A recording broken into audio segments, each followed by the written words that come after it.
Shalom, Shalom. shalom semuanya.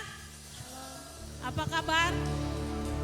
Luar biasa, lambaikan tanganmu yang diberkati Tuhan pada hari ini. Haleluya. Kita bersyukur atas anugerah Tuhan kita ada sampai saat ini untuk bersama-sama menaikkan pujian kita kepada Tuhan. Mari saudaraku, persiapkan hatimu, berikan persembahan yang terbaik buat Tuhan kita. Kita satukan hati kita berdoa. Bapak, terima kasih Tuhan. Kami datang Tuhan, membawa segala kehidupan kami ke hadapan Tuhan. Kami datang Tuhan, membawa persembahan kami yang terbaik di hadapan Tuhan. Terima kasih Bapak, buat penyertaan-Mu. Kami bangun Tuhan di malam hari, hingga kami tiba di tempat ini Tuhan. Kami Bapak merasakan penyertaan Tuhan dalam hidup kami. Biarlah kami terus mengagungkan Engkau dalam segenap kehidupan kami Tuhan. Kami tidak dapat membalas segala kebaikan-Mu selain kami bersyukur ya Tuhan. Terima kasih Bapa. Mari urapi setiap kami Tuhan. Urapi hamba-hamba-Mu Tuhan. Biarlah Tuhan segala pujian, segala pengagungan, segala kemuliaan hanya bagi nama Tuhan. Biarlah hati kami dipenuhi oleh ucapan syukur, dipenuhi oleh sukacita. Kami mau menanggalkan segala beban kami di kaki-Mu ya Tuhan. Terima kasih Bapak, terima kasih. Berkati jemaat-Mu Tuhan, tibakan mereka Tuhan yang belum sampai di tempat ini. Agar kami bisa bersama-sama Tuhan bergandeng tangan, bersyukur, berdoa menaikkan pujian kami di hadapan Tuhan. Tuhan kami berdoa, biarlah Tuhan nama-Mu senantiasa yang diagungkan. Bahkan hamba-Mu yang menyampaikan firman Tuhan, pengurapan secara khusus Tuhan, tutup bungkus dengan kuasa darah-Mu. Biarlah dia berbicara Tuhan, akan menjadi jawaban bagi setiap umat-Mu yang datang pada pagi hari ini. Bahkan semua orang yang mendengarkannya. Terima kasih Bapak, terpujilah nama-Mu Tuhan. Nilai menjadi pujian doa kami di hadapan Tuhan. Dengan apakah kami membalas segala kebaikan Tuhan. Haleluya. Yes.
Ini yang menjadi doa kami Tuhan. Segala kebaikan-Mu. Dengan apa kami balas segala kebaikan-Mu? Segenap hatiku. Segenap hati kami menyembah-Mu, Yesus. Ku bersyukur padamu. Dengan apa kan ku balas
Amin saudaraku. Bersukacita semuanya.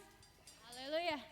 Di saat kita datang menghampiri hadirat Tuhan, ada sukacita besar yang mengalir bagi saya dan saudara. Amin. Amin. Kita angkat pujian kita, terima sukacita surga. Haleluya. Yeay.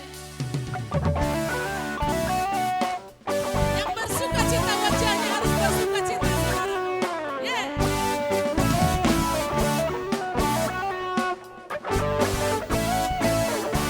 Sama-sama ya.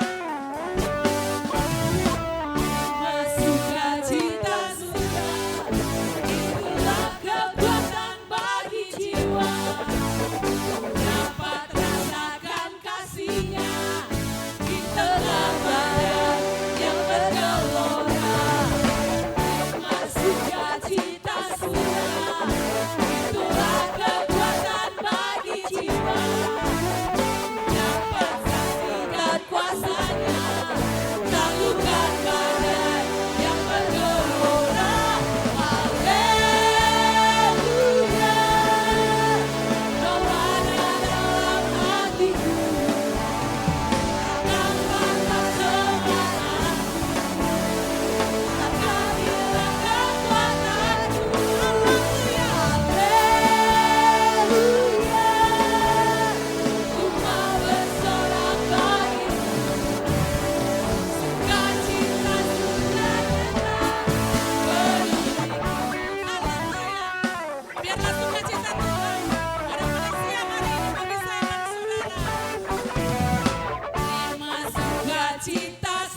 Saudaraku, siapa yang bangga Yesus adalah Raja? Haleluya. Amin. Beritakan pada dunia bahwa Dia adalah Raja.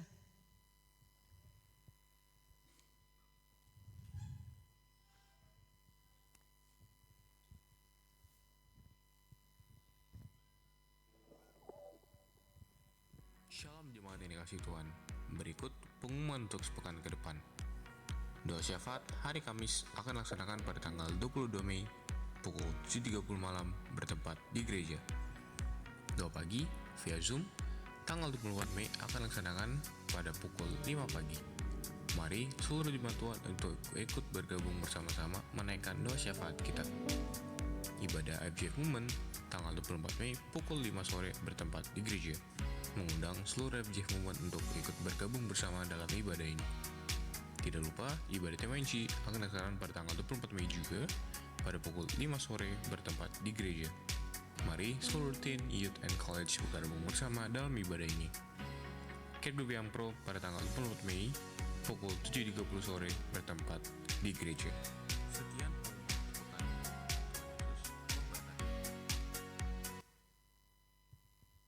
Sebentar saudara, kita akan menyiapkan hati dan pikiran kita untuk datang lagi lebih dalam memanjatkan doa syafaat kita ke hadapan Tuhan.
memulihkan hati yang terluka, menyembuhkan yang sakit Tuhan Yesus. Terima kasih Bapa, terima kasih Tuhan Yesus. Hanya Engkaulah pengharapan kami Tuhan Yesus. Kami ada pada saat ini Bapa, kami bisa hadir di tempat ini pagi ini Bapa. Semua bukan secara kebetulan Tuhan Yesus. Engkau telah mengumpulkan kami pada pagi ini Bapa. Dan sungguh kami percaya Tuhan, kedatangan kami di tempat ini Bapa tidak akan sia-sia Tuhan. Kami akan membawa sukacita, damai sejahtera dari Tuhan, bahkan berkat-Mu Tuhan. Terima kasih Tuhan, segala puji syukur hanya bagi nama-Mu Tuhan.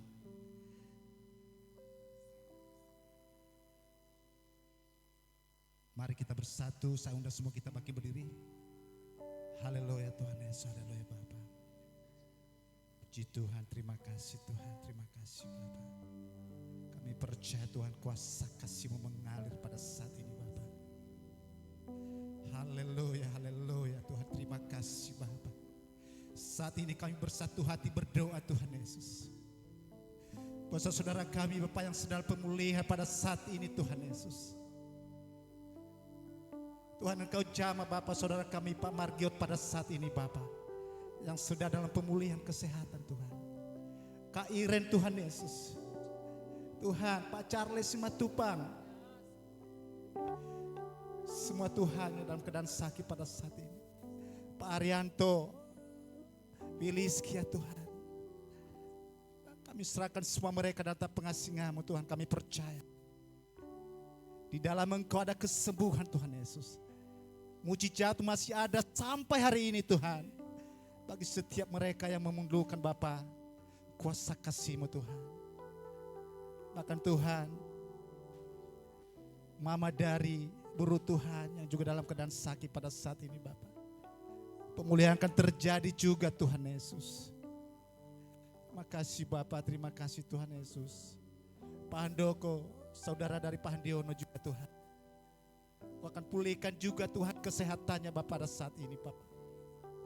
Terima kasih Bapak. Kami juga berdoa buat mamanya dari Edu Tuhan Yesus.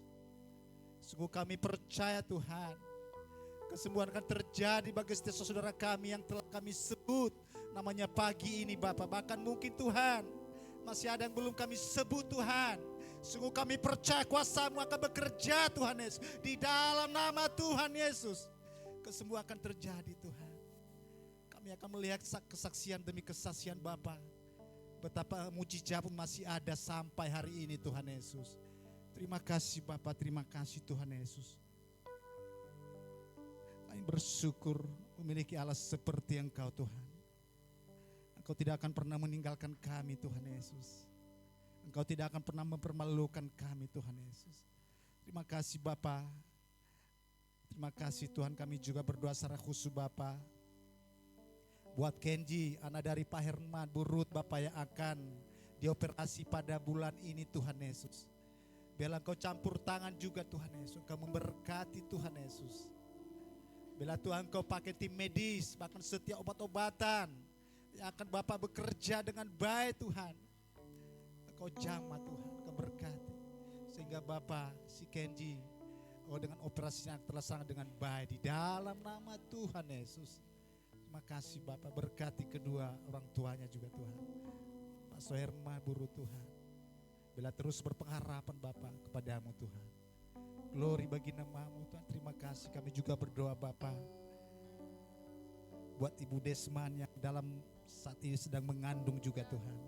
Kami bersatu hati berdoa Bapak untuk kesehatan kandungannya Tuhan Yesus.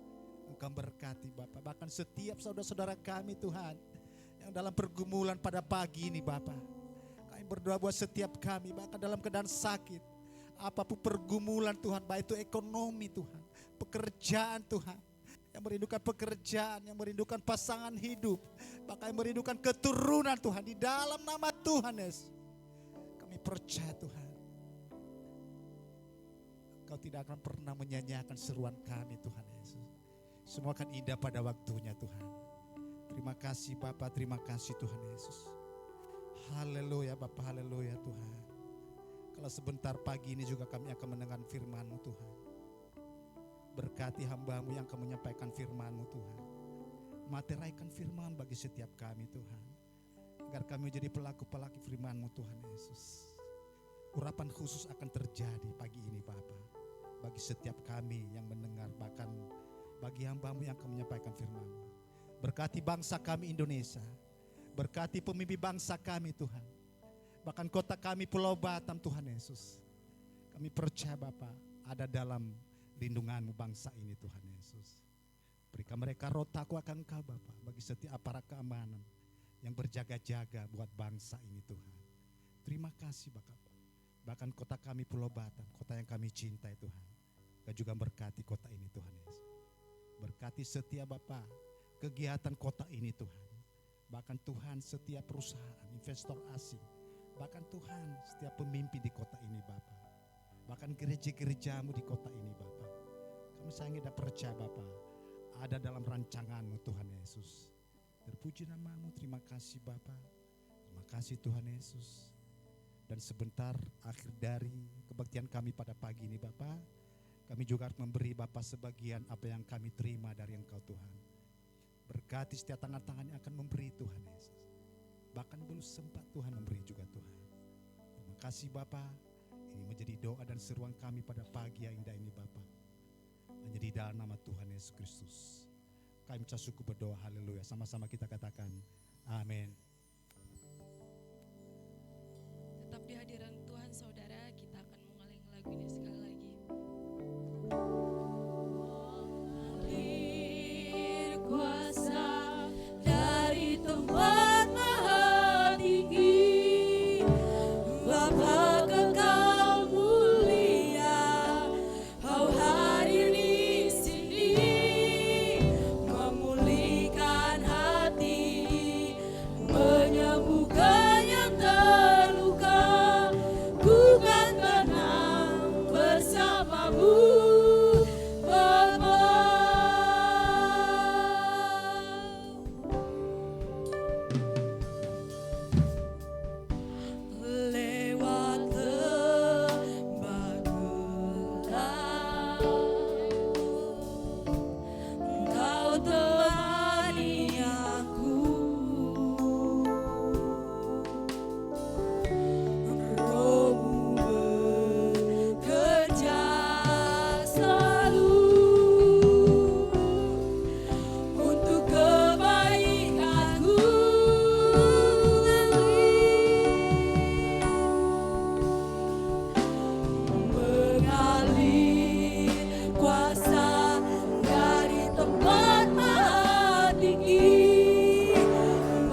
Sungguh Engkaulah Tuhan yang memulihkan hati, menyembuhkan yang terluka. Karena itu kami bisa tenang untuk mendengarkan kebenaran firman-Mu. Kiranya Roh-Mu yang kudus yang akan memberikan pengertian ke dalam hati dan pikiran kami. Di dalam nama Yesus kami sudah berdoa, sama-sama kita katakan amin. Silakan duduk saudara. Salam. Haleluya. Saudara, kita masih di tema kita Something Remains, ya. Saya berikan satu topik pada hari ini, Tuhan yang tidak berubah. Ada banyak hal yang terus berubah di tengah-tengah dunia. Dan memang semestinya terjadi perubahan-perubahan. Tetapi ada hal-hal yang Tuhan mau untuk tetap, untuk tidak berubah. Dari generasi ke generasi ada perubahan, ada pergumulan, ada persoalan, ada tantangan, ada kemajuan juga, saudara. Dari generasi ke generasi ada pertanyaan-pertanyaan besar di dalam hidup generasi-generasi. Tapi ada satu pertanyaan besar secara khusus bagi generasi saat ini, saudara. Yaitu tentang identitas. Kalau setiap generasi sesungguhnya memiliki identitas sendiri-sendiri, tapi pada saat ini ada pertanyaan besar tentang identitas. Karena apa? Saudara, pada saat ini orang-orang muda tumbuh di tengah-tengah dunia yang hampir tidak pasti. Orang-orang muda ini diberikan kebebasan menentukan identitasnya sendiri, saudara. Mereka boleh mendefinisikan identitas mereka, ada banyak sekali. Bahkan gender juga sekarang begitu banyak. Ada banyak mendefinisikan gendernya sendiri-sendiri, bukan laki-laki, bukan perempuan, yang lain. Padahal firman Tuhan katakan sejak semula itu Tuhan menciptakan laki-laki dan perempuan, tidak ada yang lain, saudara. Generasi sekarang itu mencoba mencari jati diri, mencari identitas, mencari kebenaran bagi mereka. Di tengah-tengah dunia yang memang serba boleh, saudara. Tapi ketika mereka mencoba mencari identitas, jawaban atas pertanyaan-pertanyaan yang mereka kejar di dalam hidupnya, saudara. Bukan hanya orang muda, bahkan kita bertemu dengan begitu banyak pilihan jawaban. Sehingga apa? Pusing, bingung. Sebagai orang percaya, saudara, kita memiliki satu jawaban yang sesungguhnya tidak pernah berubah. Tentang gender hanya ada pilihan laki-laki, perempuan.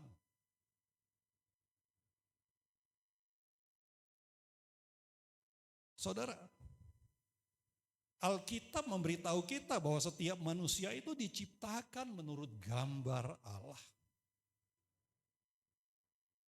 Disitulah sesungguhnya identitas kita itu yang sejati terletak. Tapi kalau kita perhatikan, budaya yang berkembang semakin jauh dari standar itu, saudara. Sehingga sekali lagi, kebingungan demi kebingungan yang hadir. Ibrani pasal 13 ayat 8 katakan demikian. Yesus Kristus tetap sama, baik kemarin maupun hari ini, dan sampai selama-lamanya. Tadi topik kita hari ini adalah Allah yang tidak berubah, saudara. Yesus Kristus tetap sama. Baik kemarin maupun hari ini dan sampai selama-lamanya. Dia adalah Tuhan di dalam perjanjian lama, bukan 2000 tahun yang lalu dia baru menjadi Tuhan.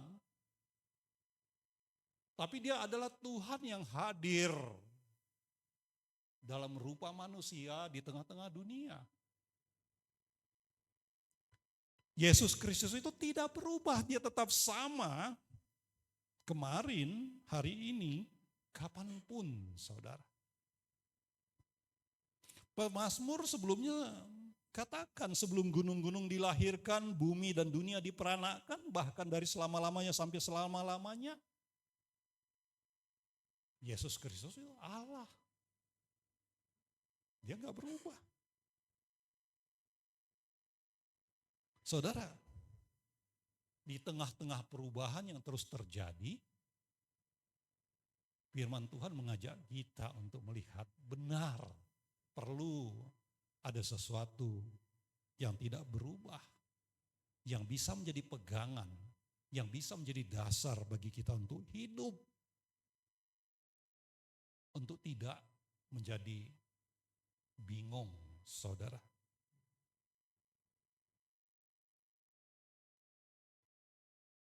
Tuhan tidak berubah. Manusia bisa berubah, kondisi bisa berubah, musim bisa berubah, saudara. Tanggung jawab bisa berubah, relasi seorang dengan yang lain bisa berubah.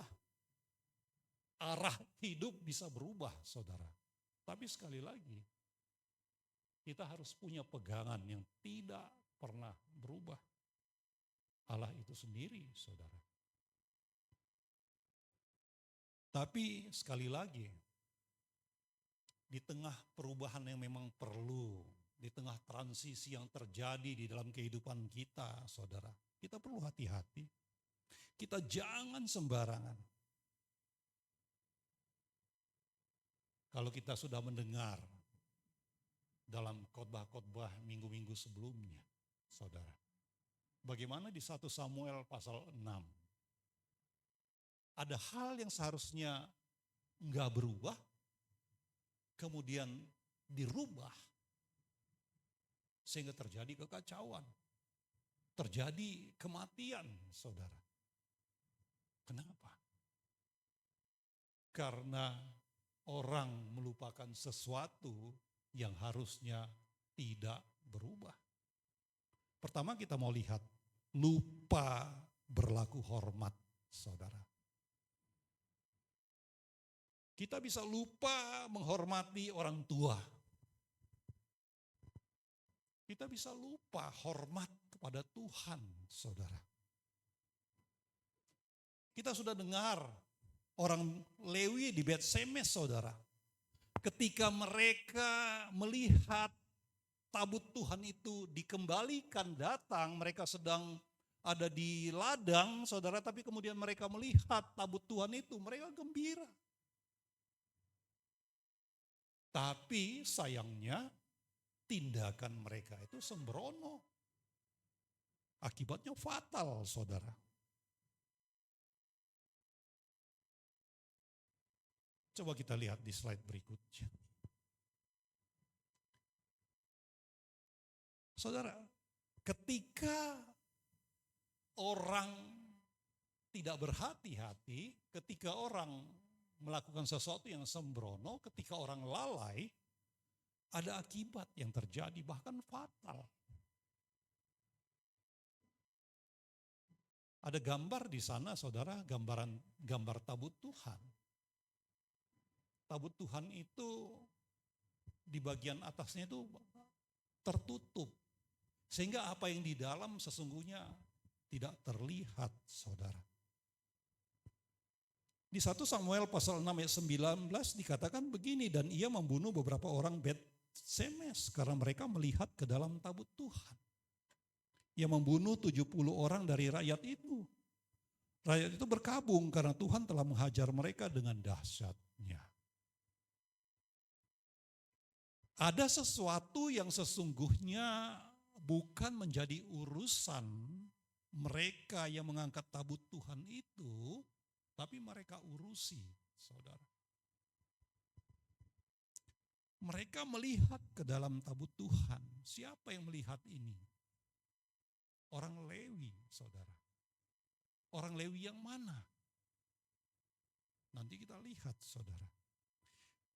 Nah, karena mereka sembrono, mereka lalai bagaimana seharusnya berlaku, mereka seharusnya hormat.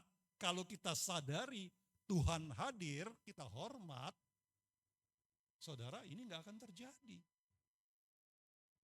Di dalam ibadah-ibadah kalau kita sadar, kita mengundang Tuhan, Allah yang berkuasa, kita akan berlaku hormat, saudara. Kita nggak akan sembarangan. Kita nggak akan asal-asalan. Tapi kita akan berupaya bagaimana melakukan hal-hal yang seharusnya kita lakukan, saudara. Tabut Tuhan itu simbol kehadiran Tuhan, saudara. Tuhan tidak terlihat, tapi tabut itu menjadi simbol kehadirannya. Ketika simbol itu dirampas orang Filistin, sekitar 7 bulan firman Tuhan katakan di ayat yang pertama, ada pada orang Filistin, saudara. Orang Lewi, orang Israel lupa bagaimana seharusnya terus bergaul, terus hidup dengan Tuhan, saudara. Sehingga firman Tuhan di sini katakan, ia membunuh 70 orang. Kenapa? Enggak terus hidup bergaul sehingga lupa, sehingga lalai, sehingga sembrono, melakukan apa yang seharusnya tidak boleh dilakukan. Saudara, melihat sesuatu yang di dalam artinya tutupnya harus dibuka. Artinya mereka sentuh. Padahal firman Tuhan jelas katakan yang berkaitan dengan hal-hal yang maha kudus hanya orang tertentu. Hanya Harun dan imam-imam keturunan Harun yang boleh menyentuhnya. Selain itu enggak boleh. Ketentuan itu tetap, saudara. Nah, mereka langgar sehingga banyaklah yang mati, saudara. Pada saat ini juga mungkin banyak pelayan, banyak hamba Tuhan, saudara. Ketika melayani itu enggak lagi tahu seharusnya bagaimana berlaku. Kita perlu enggak sembarangan. Kenapa? Karena Tuhan itu adalah Allah yang besar. Allah yang kudus. Saudara. Dia omnipoten. Allah yang maha kuasa. Mungkin kalau kita sudah belajar di kelas kamu kita tahu itu. Dia omniscient. Allah yang maha tahu. Dia tahu ketika kita melayani itu asal-asalan atau enggak. Benar enggak kita bersiap untuk itu? Atau karena kita punya skill, kita pikir ya sudah, nanti aku datang. Enggak, saudara, kita perlu hati-hati. Kita perlu hormat, saudara. Ayo, firman ini mengajak. Kalau di Betsemes pada waktu itu sampai 70 orang tewas, meninggal, karena melakukan pelanggaran, kesalahan, lalai, saudara, kita nggak mau hal itu terjadi di tengah-tengah kita. Bisa saja sepertinya fisik kita masih hidup, tapi sesungguhnya Kematian sudah terjadi, melayani masih.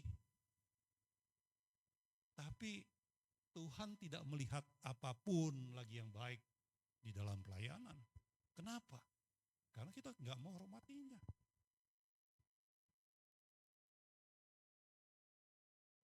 Saudara, kalau kita perhatikan di 1 Samuel pasal 6 yang sudah kita dengar beberapa minggu ini, saudara. Di ayat ke-9 itu sebenarnya dijelaskan, kita bisa tangkap orang Filistin, saudara, sesungguhnya masih ragu bencana yang mereka alami itu karena siapa sesungguhnya.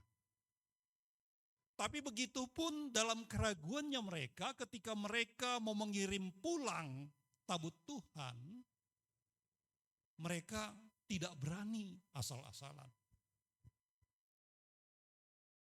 Mereka memberikan persembahan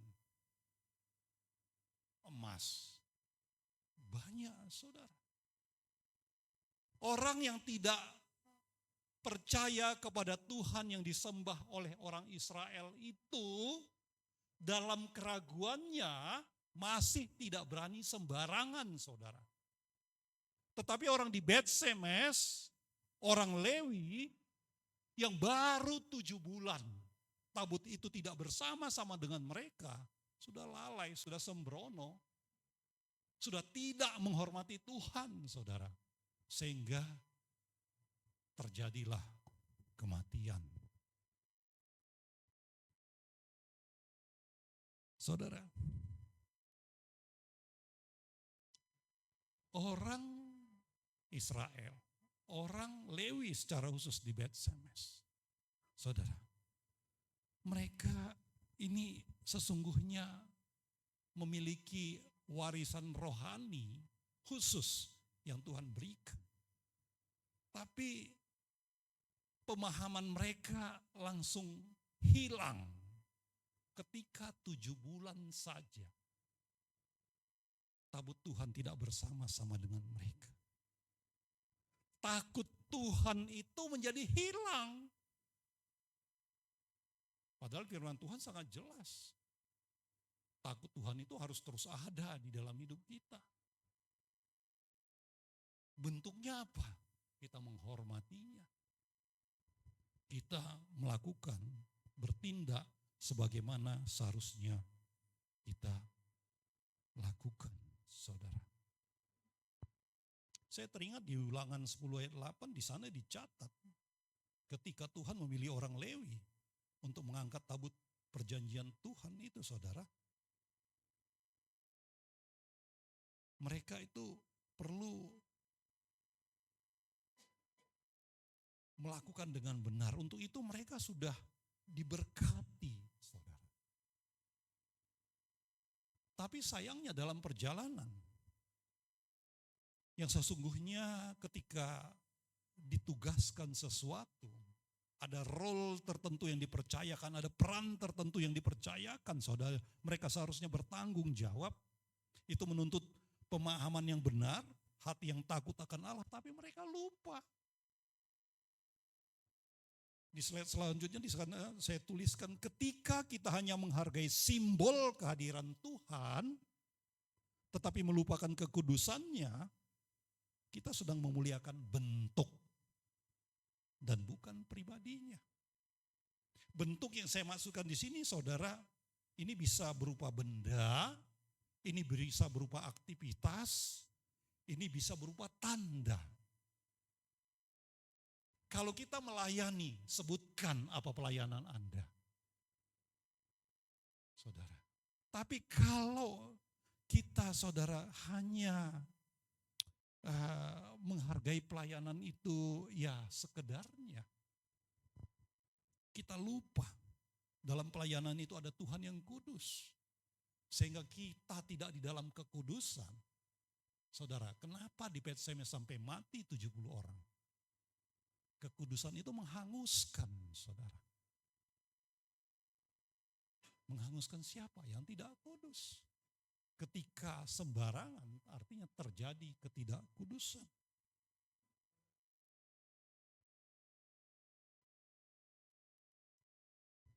tabut perjanjian itu simbol kehadiran Tuhan.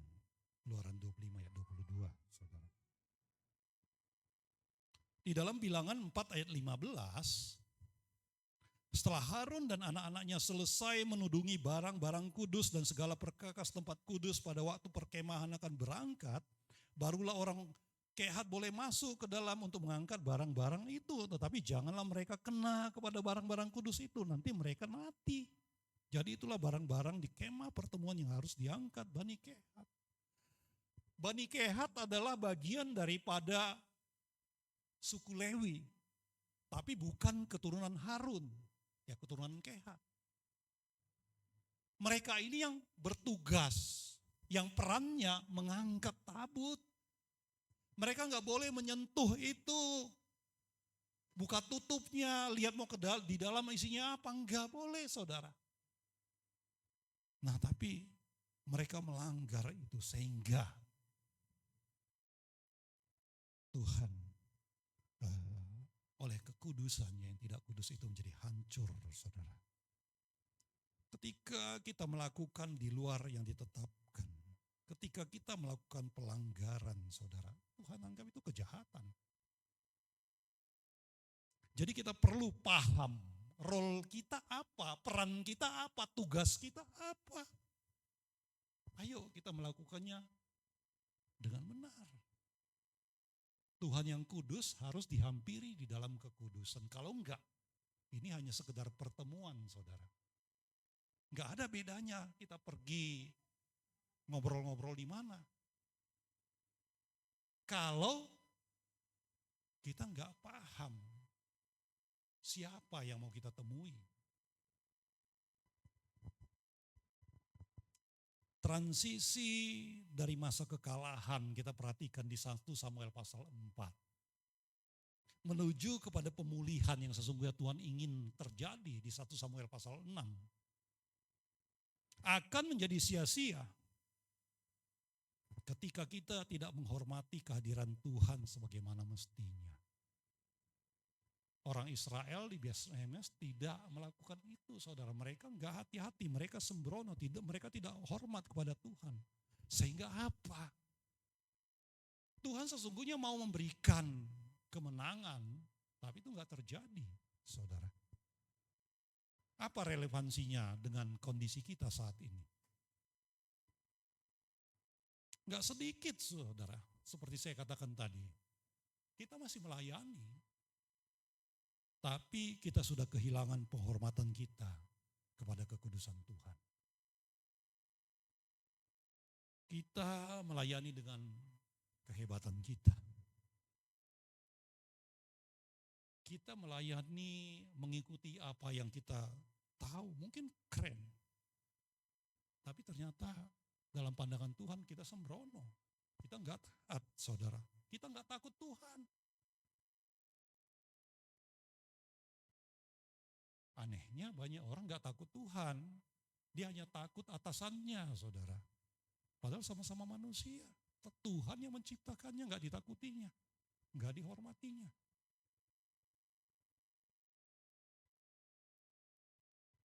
Ayo, kita mau mengerti role kita.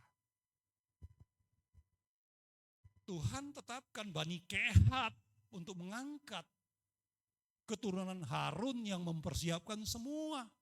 Jangan campur aduk, terjadi kekacauan, saudara. Ayo kita pahami role kita masing-masing. Ada orang yang tugasnya banyak, ada yang sedikit. Tapi jangan sampai kacau. Nah, Tuhan mengajak kita memahami sungguh-sungguh apa bagian yang perlu kita kerjakan. Yang kedua, lupa identitas saudara.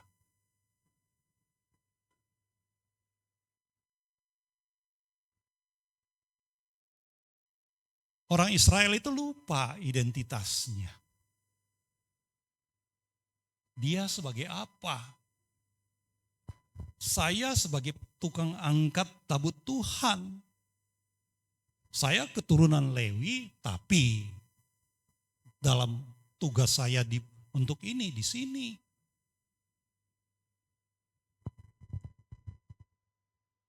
Saudara, di perjanjian baru mungkin kita sudah sangat hafal cerita tentang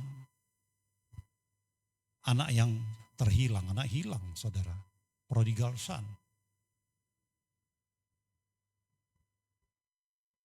Pada zaman Ibrani kuno, pada zaman Yesus dulu, ada satu budaya, ada satu tradisi, saudara, namanya kezazah. Tradisi kezazah ini dilakukan kepada orang yang kehilangan kehormatan. Orang yang warisnya hilang, saudara. Ini bisa terjadi karena apa? Karena kalau di Lukas pasal 15, prodigal son itu, anak yang hilang itu, saudara, dia tidak menghormati orang tuanya. Orang tuanya masih hidup, sudah minta hak waris, saudara. Dia bersaudara 2 orang kalau diceritakan di sana.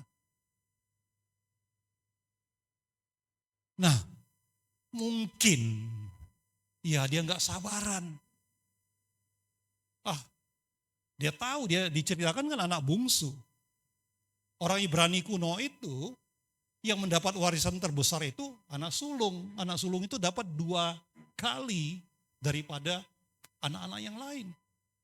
Dia pikir mungkin ya sudahlah, bagianku kecil kok, sudah aku minta sekarang saja. Nah, ini tidak menghormati, orang tuanya masih hidup sudah minta warisan, saudara. Kondisi ini ternyata dalam kehidupan orang Ibrani kuno mungkin bukan hanya di dalam cerita ini. Ini sesuatu yang mungkin sering terjadi juga, saudara. Sehingga adalah satu tradisi orang-orang sejenis ini atau kegiatan-kegiatan lain juga yang membuat dia bisa dihilangkan haknya daripada warisan keluarga, saudara. Mereka ini akan diputus hubungannya. Siapa yang bisa memutus hubungan? Orang tuanya sendiri bisa. Keluarganya bisa. Tapi komunitas dekatnya bisa, saudara.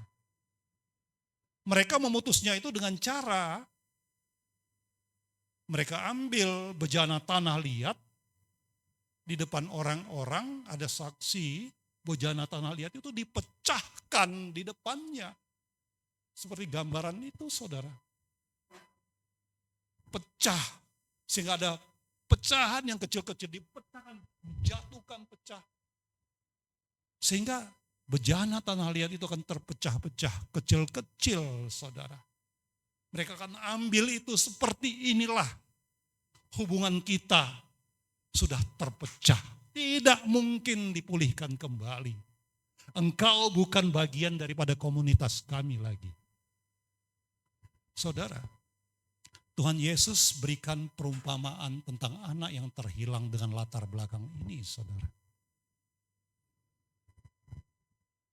Ketika seseorang mengejar kebebasan tanpa dasar rohani, maka kebebasan itu justru akan menjadi kehancuran, bukan pembebasan. Anak bungsu ini yang minta warisan ini, saudara, kemudian warisannya nggak berapa lama dia jual, dia pergi ke negeri yang jauh dikatakan. Kemudian dia diperpoya-poya, nggak lama apa yang dia punya habis. Kemudian datang bencana kelaparan, dia sudah kelaparan. Karena dia nggak punya apa-apa lagi, saudara. Sampai-sampai akhirnya dia mau menjadi penjaga ternak babi, saudara. Diceritakan di Lukas pasal 15 demikian, saudara.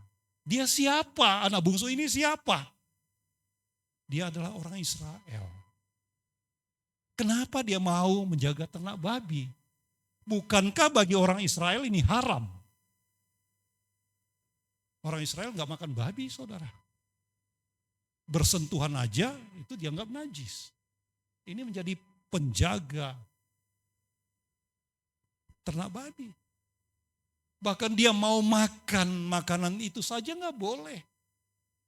Sampai-sampai datang kesadarannya. Dia yang meninggalkan bapaknya, keluarganya datang kesadarannya. Di tempat bapakku, orang-orang yang bekerja bersama-sama dengan dia itu makannya mewah. Baiklah aku pergi ke sana kembali. Dia tahu tradisi kezazah, dia tahu. Karena itu dia bilang, aku akan mengaku, aku sudah bersalah kepada Bapa. Aku tidak layak lagi disebut sebagai anak Bapa, kezazah. Sudah terbuang, saudara. Tapi dia mau mengaku, aku tidak layak lagi menjadi anak Bapa. Biarlah aku menjadi budak, kira-kira begitu, saudara. Nah, Lukas 15 ayat 20-21 kita baca. Maka bangkitlah ia dan pergi kepada bapaknya. Ketika ia masih jauh, ayahnya telah melihatnya, lalu tergeraklah hatinya oleh belas kasihan. Ayahnya itu berlari mendapatkan dia, lalu merangkul dan mencium dia. Kata anak itu kepadanya, Bapa, aku telah berdosa terhadap sorga dan terhadap Bapa. Aku tidak layak lagi disebutkan anak Bapa. Diakui ini, saudara. Nah, kita lihat anak yang hilang ini kembali kepada ayahnya. Dia sudah habiskan apa yang menjadi bagiannya. Dia sesungguhnya sudah terputus dari akar keluarganya. Bahkan dia akui dia sudah berdosa terhadap sorga, terhadap Tuhan, saudara. Ia sudah menyia-nyiakan hartanya. Akhirnya ada kelaparan, kesepian, kehinaan, saudara. Dalam tradisi kezazah, biasanya kalau itu sudah sampai, bejana itu sudah dipecahkan, orang-orang akan menghinanya. Orang-orang akan mengejeknya. Orang-orang bisa mengusirnya, saudara.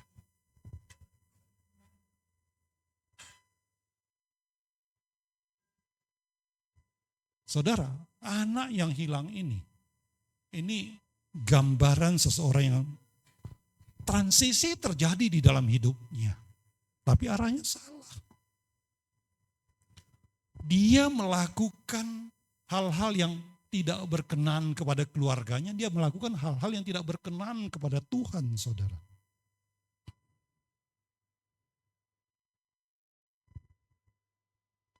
Dia sesungguhnya enggak punya hak apa-apa lagi ketika dia kembali kepada orang tuanya. Tapi saudara, kemudian ketika kesadaran akarnya masih ada, pohonnya sudah ditebang. Coba perhatikan saudara, banyak pohon ditebang, tapi kalau tidak betul-betul dihancurkan, ketika akar itu masih ada, dia akan hidup kembali, saudara. Akar si anak yang hilang ini masih ada, dia tahu asalnya dari mana, dia kembali walaupun dia tahu budaya yang berlaku di tempatnya itu akan memisahkan dia dari keluarganya, saudara. Tapi akar itu mengingatkan dia dari mana dia, saudara. Sehingga dia kemudian kembali. Dia datang. Firman Tuhan kalau kita baca, kemudian masih dari kejauhan ternyata bapaknya sudah menanti-nantikan dia. Begitu si bapak melihat dia, saudara, bapaknya langsung berlari-lari mengejarnya. Kita tahu bagaimana pakaian orang Timur Tengah, saudara. Pakaiannya panjang begitu kan, dia mungkin kesulitan.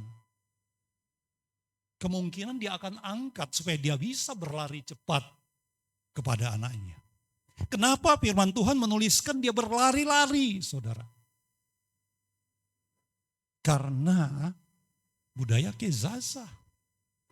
Si bapak ini kasihnya kepada anaknya itu enggak pernah hilang, saudara. Dia takut kalau komunitas di sekitarnya juga melihat, bukan cuma dia yang melihat. Sehingga mereka akan datang membawa bejana tanah liat, memecahkannya di depan si anak. Sehingga dia tidak punya kesempatan memulihkan si anak. Bapak ini berlari-lari, dia angkat pakaiannya. Mungkin sehingga kakinya kelihatan. Bagi orang Ibrani kuno, orang tua yang kakinya kelihatan adalah sesuatu yang memalukan, saudara. Sesuatu yang seperti kehinaan, tapi itu enggak penting baginya.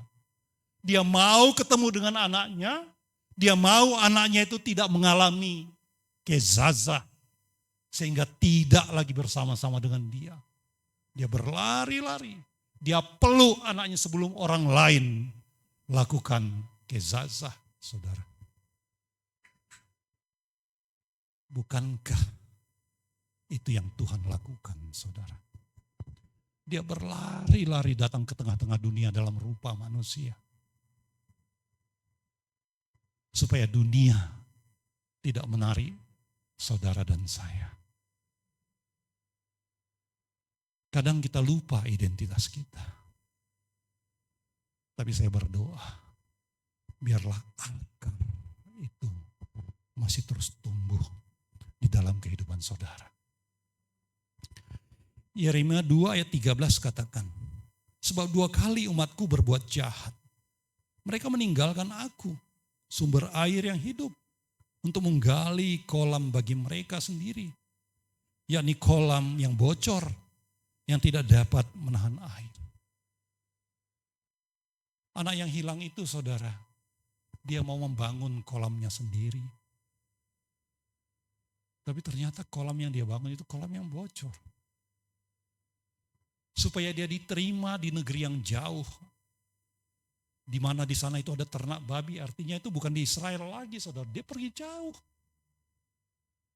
Bagaimana dia supaya dapat diterima oleh orang-orang di sana? Mungkin dia gunakan apa yang dia punya, hartanya. Mungkin dia bisa saja dia ngajak mereka pesta. Makanya dikatakan berpoya-poya supaya dia bisa diterima. Mungkin saja dia setiap pagi ngajak ngopi bareng, saudara. Supaya bisa dekat. Sehingga habislah apa yang dia punya, saudara. Bocor. Ketika persoalan datang. Dia sepertinya tidak punya jalan keluar lagi, saudara. Anak yang hilang menggali kolamnya sendiri, hidup di luar akar ilahi. Dan kolam itu hancur. Bagi saudara, anak-anak, hormatilah ayah dan ibumu. Firman Tuhan mengajak, hormatilah ayah dan ibumu. Mungkin engkau sudah bisa hidup sendiri. Tapi hormatilah ayah dan ibumu. Mungkin kau sudah berkeluarga. Firman Tuhan tetap mengajak, hormatilah ayah dan ibumu. Jangan sembrono. Nanti hidupmu hancur. Seperti kolam yang bocor. Apapun yang kau kerjakan tidak berhasil. Dalam pelayanan itu bisa terjadi, saudara. Kita bisa mengajak ada banyak orang. Tetapi karena bocor, 10 datang, 10 pergi. Karena itu kita mau, ayo kita mengerti. Jangan lupakan identitas kita. Jangan kita tidak menghormati Tuhan. Pahami role kita apa. Yang ketiga, Allah tidak berubah. Ketika segala sesuatu berubah, Allah tetap, saudara. Ketika pondasi hidup goyah, karakternya enggak tergoyahkan. Kita perlu ingat, karakter Allah itu. Dia itu pengasih, saudara. Dia itu setia. Dia itu benar dan adil. Firman Tuhan selalu benar dan adil itu satu, saudara. Dia itu omnipoten, dia itu Allah yang maha kuasa. Dia itu Allah yang maha tahu. Dia itu Allah yang maha hadir. Dia ada di tengah-tengah kita. Dia itu Allah yang kekal.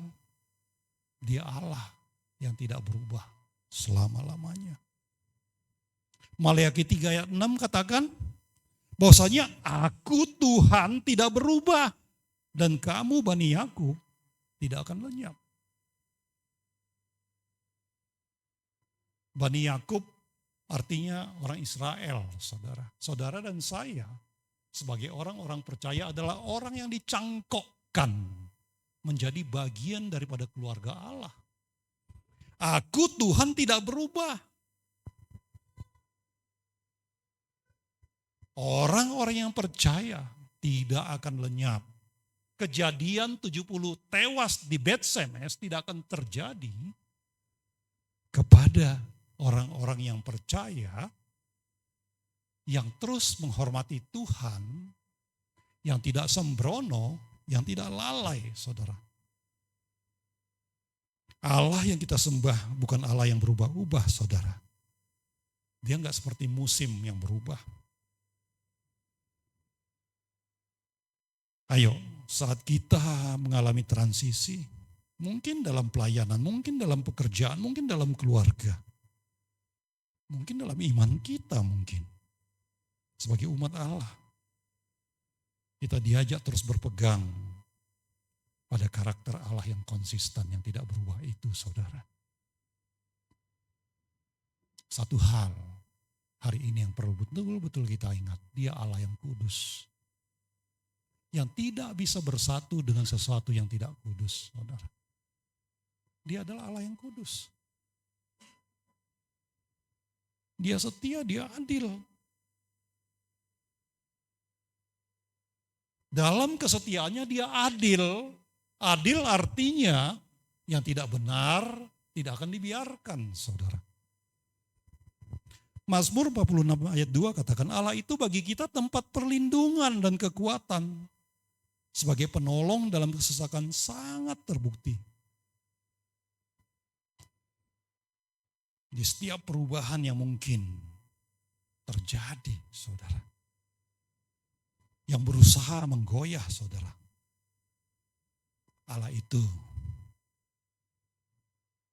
tempat bagi kita untuk berlindung yang aman, saudara. Dia tempat perlindungan yang kokoh. Kita masih akan terus mengalami perubahan yang mungkin bisa saja mengguncangkan. Bisa saja itu terjadi lewat ekonomi, bisa terjadi lewat kesehatan, bisa terjadi lewat hubungan-hubungan, saudara. Satu hal yang perlu kita ingat hari ini, Tuhan itu tidak berubah. Dia mau terus menyatakan kasih-Nya dan kebaikan-Nya. Ayo, kesempatan yang Tuhan berikan, kita mau ambil, tidak sia-siakan, saudara. Pada firman Tuhan yang lain dia katakannya, kapak sudah tersedia. Rahmatnya besar, kasihnya besar, sabarnya besar, tapi bukan tak terbatas, saudara. Karena itu dia katakan kapak sudah tersedia. Ada waktunya kapak itu akan menebang pohon. Karena itu ketika kesempatan ada, ayo jangan kita sia-siakan. Kita terus menghormatinya. Dia adalah Allah yang kudus. Something remains. Kita pelajari 3 hal hari ini, saudara. Tuhan yang tidak berubah. Ketika transisi tidak disertai dengan pemahaman akan akar rohani, maka arah hidup akan mudah melenceng. Seperti anak yang hilang, saudara. Agar identitas kita sebagai anak Allah tetap tersedia, bahkan saat kita melupakannya dalam perjalanan hidup kita. Dia datang untuk kita. Dalam setiap perubahan dan pergumulan, satu hal tetap, kasih Allah. Dan identitas kita di dalam Dia tidak pernah berubah, saudara. Haleluya. Saya undang setiap saudara bangkit berdiri.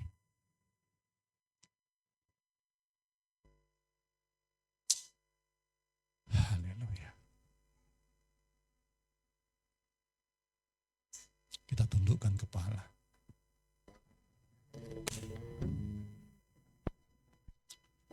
Ayo kita renungkan di dalam kehidupan kita. Apakah sungguh-sungguh kita di dalam kehidupan kita menghormati Tuhan?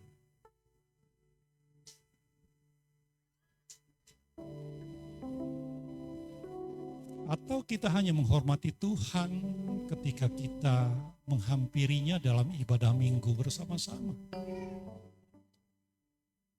Di hari-hari yang lain, kita bertindak sembrono. Kita melupakan Dia. Kita melakukan cara-cara kita.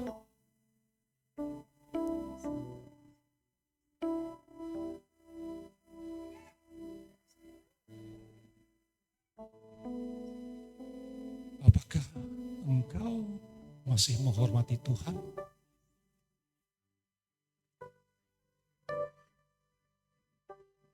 Daud, tangannya berdarah-darah, firman Tuhan katakan.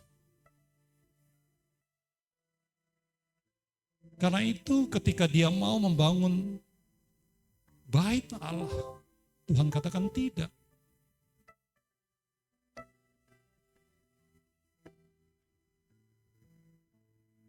Apakah tanganmu berdarah-darah? Engkau terus menyakiti hati orang tuamu. Orang tua, apakah engkau menyakiti anak-anakmu?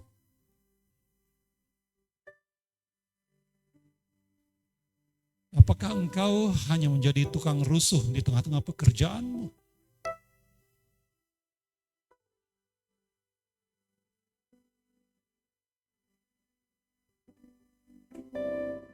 Apakah engkau tahu identitasmu sebagai apa?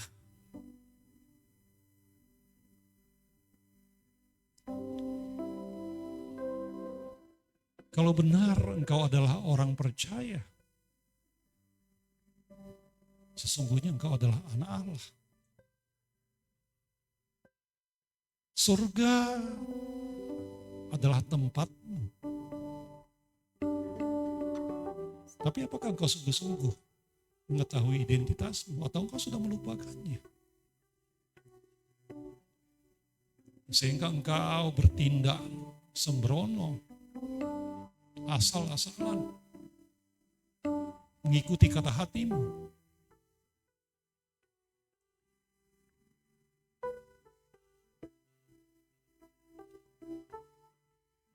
Allah kita, Yesus Kristus itu tetap sama dahulu, sekarang sampai selama-lamanya. Dia tidak berubah. Dia tetap Allah yang kudus, yang tidak akan pernah dihampiri yang tidak kudus.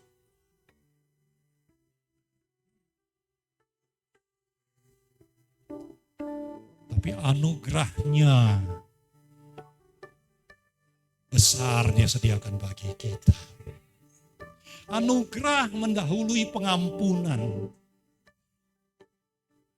Si anak belum lagi dia meneruskan apa yang dia sudah persiapkan. Sang Bapa sudah memeluknya, menciumnya. Begitulah kasih Tuhan kepada kita. Anak-anak, hormati orang tuamu. Bapak-bapak, kasihi anak-anak. Haleluya. Tuhan Terima kasih. Engkau baik bagi kami. Kalau engkau merasa sering tidak menghormati Tuhan, akui dia di dalam hatimu. Minta pengampunannya. Kalau engkau sering tidak sadar akan identitasmu sebagai anak Allah, hari ini firman Tuhan mengajak, dia setia. Kasihnya besar untukmu. Dia Bapa yang baik.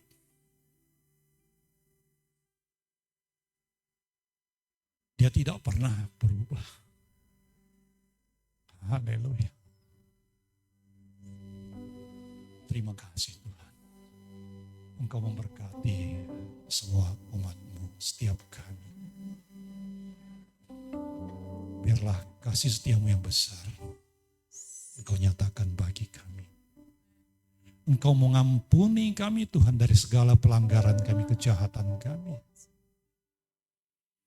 Kuduskan kami supaya kami layak menghampirimu. Sebab Engkau kudus. Terima kasih Tuhan. Biarlah firman-Mu hidup di dalam kehidupan kami. Dalam hati kami, pikiran kami. Supaya kami mengerti bagaimana kami menghormati-Mu. Bagaimana kami hidup di tengah-tengah dunia. Di mana Engkau masih mempercayakan kami hidup di dalamnya. Terpujilah Engkau. Di dalam nama Tuhan Yesus kami berdoa. Amin. Haleluya, silakan duduk saudaraku. Puji Tuhan, diberkati saudaraku dengan firman Tuhan. Amin. Yang diberkati lambaikan tanganmu. Jangan sekedar hari ini kita mendengarkan saudaraku, tetapi mari kita lakukan. Kita jangan lupa identitas kita. Walaupun kita di luar sana, dimanapun Tuhan menempatkan kita, kita tetap menjadi saksi Kristus. Amin. Berikan kemuliaan buat Tuhan kita. Terima kasih Pastor buat firman-Nya. Biarlah Tuhan memberkati, biarlah mengurapi lebih lagi, dan setiap kita juga diberkati Tuhan pada hari ini. Kita akan tutup ibadah kita, persembahan ada di sebelah sana, dan nanti kita pulang kita diberkati oleh Ibu Beta, ada snack buat kita semua. Puji Tuhan, Bu Beta memberkati kita semua pada siang hari ini. Kita mau tutup ibadah kita, saya ajak lagi bangkit berdiri, kita berikan penghormatan kita kepada Tuhan.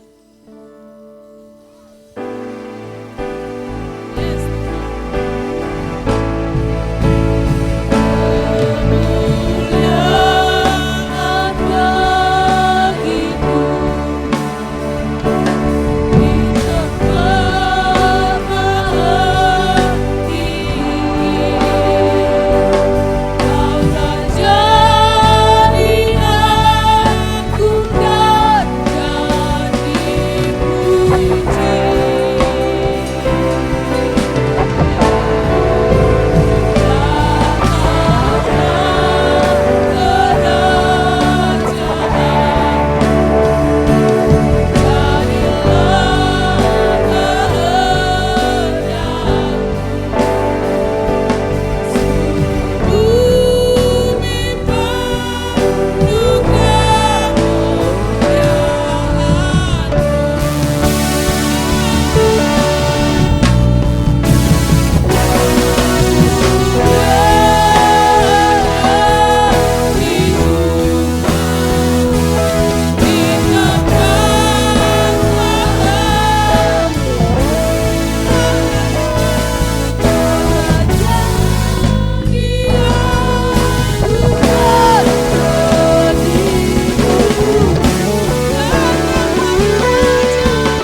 setiap kami juga menjadi bagian daripada orang-orang yang mendatangkan kemuliaan bagi nama-Mu.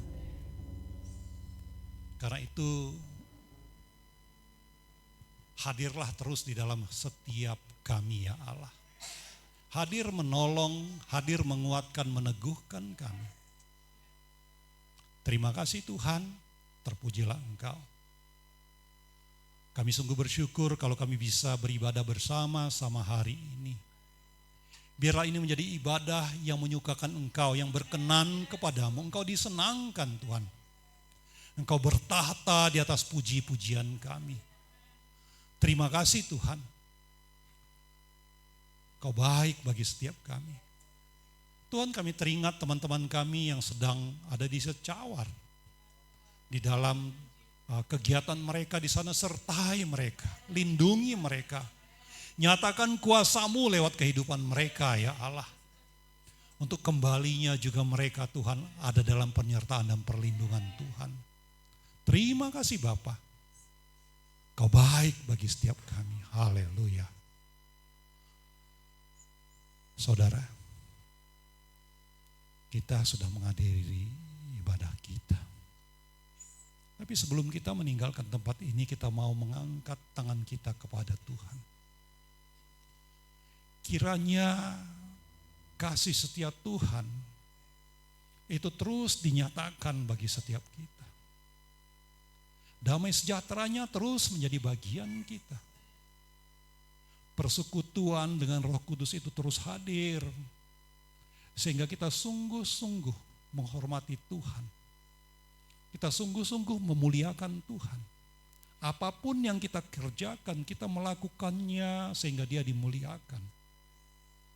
Bapak terima kasih. Tolong setiap umat-Mu di dalam pekerjaan, di dalam usaha, di dalam pendidikan. Jadikan berhasil Tuhan, jadikan beruntung Tuhan. Terpujilah Engkau. Yang sakit Engkau sembuhkan, Engkau pulihkan Tuhan. Yang sedang susah Engkau hiburkan, Engkau tolong Tuhan. Di dalam kesedihan Tuhan ada, Tuhan tidak membiarkan, Tuhan hadir. Terima kasih Tuhan, terima kasih. Haleluya, terpujilah Engkau. Haleluya. Biarlah kasih setia daripada Yesus Kristus Tuhan, damai sejahtera daripada Allah Bapa, persekutuan dengan Roh Kudus terus hadir bagi kita hari ini sampai selama-lamanya. Di dalam nama Tuhan Yesus sama-sama kita katakan amin.